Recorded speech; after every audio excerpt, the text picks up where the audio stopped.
Hey everybody, today I'm going to show you how to change the CPU core in an AMD based computer system. The tools you're going to require are some thermal compound, a spreading card to spread the paste out on the CPU itself, and another core to go into the system. Changing the CPU core is a fairly simple operation, but you must be careful while doing it. And also recommended for cleaning the CPU base and the core base. Got some paper towels and some sort of cleaner such as glass cleaner, or I recommend rubbing alcohol, but I don't have any, so I have to use this. This does the job. Alrighty. What you're looking at now is the motherboard inside the system. Here is your CPU core, and then that is, of course, your processor. On AMD based systems, you have, or in other words, K8 systems or later, typically have a locking lever and a set of clips. Get some extra light. You have a clip here and a clip over here. Your locking mechanism is here. To remove the core, simply just grab this lever, pull it this way, it unlocks. As you see, I can move the clip. Now, make sure this clip is detached,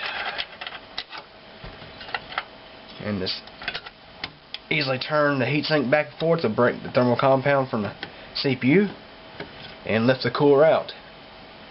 And as you see, there's the processor and there's the base of the core. And remove the fan header from the motherboard. Now that the CPU core has been removed, it's now time to go ahead and wipe the old thermal compound off the CPU itself.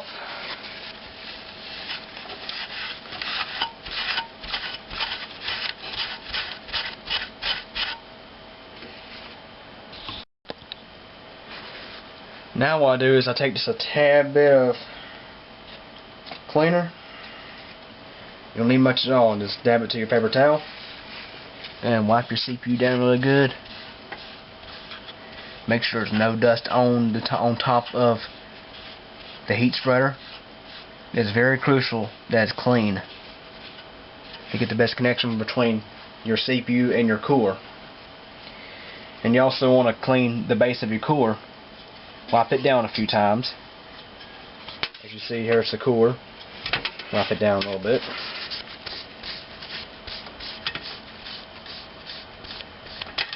Core's ready to go. Now, what I recommend when you put compound on your CPU or core, I always like to go by what is smaller. Let's say, for example, when you're using a cooler like this, it's recommended to put the core in the center area of the heatsink. Or example, with this heat pipe cooler, put the thermal compound on the base itself.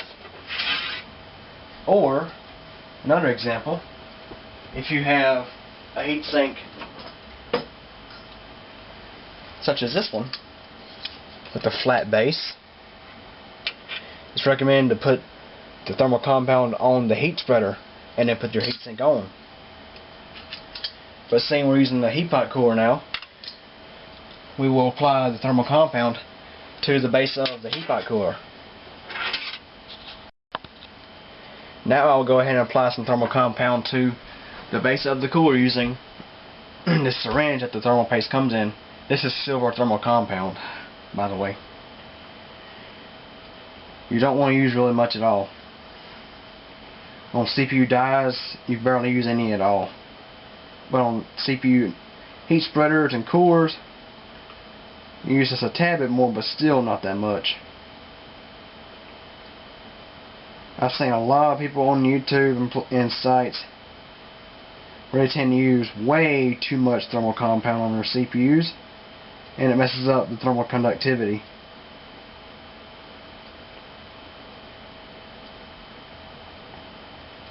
Now I have some paste applied to the base of the core, which, by the way, you do not want to get this on your clothes because it will stain them with grease.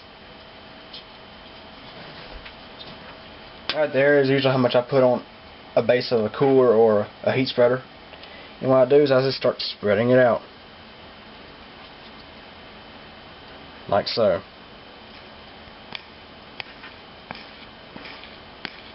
Sometimes it may take several minutes to get it just right. You just have to keep going at it till you finally get it on there. Now that I have the thermal compound spread out on the bottom of the CPU core, now it's time to go ahead and attach it to the motherboard. Assuming you already got your CPU installed, what we're doing is a cooler change.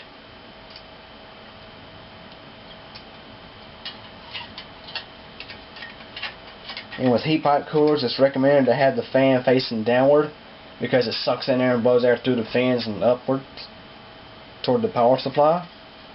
Or if your motherboard is oriented where the cooler installs sideways, have the fan facing into the heatsink from the right side, so it blows air through the fans and out the back of the case. Once the clip is inside the core and ready to go, go and attach the core.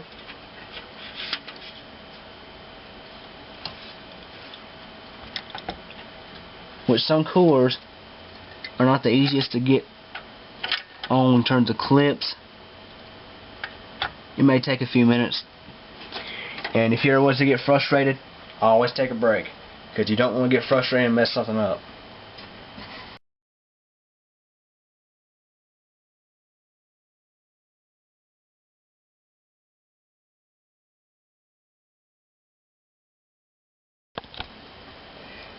Okay, now that the CPU core is installed, it's time to go ahead and plug the fan cord into the fan header on the motherboard, usually called the CPU fan, and it's near where the CPU is located.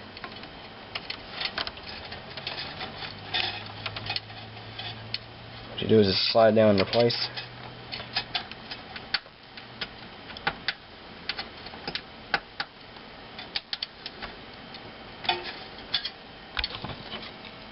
Now the CPU core is installed, and that's how you change the CPU core on an AMD system, on a K8 or later.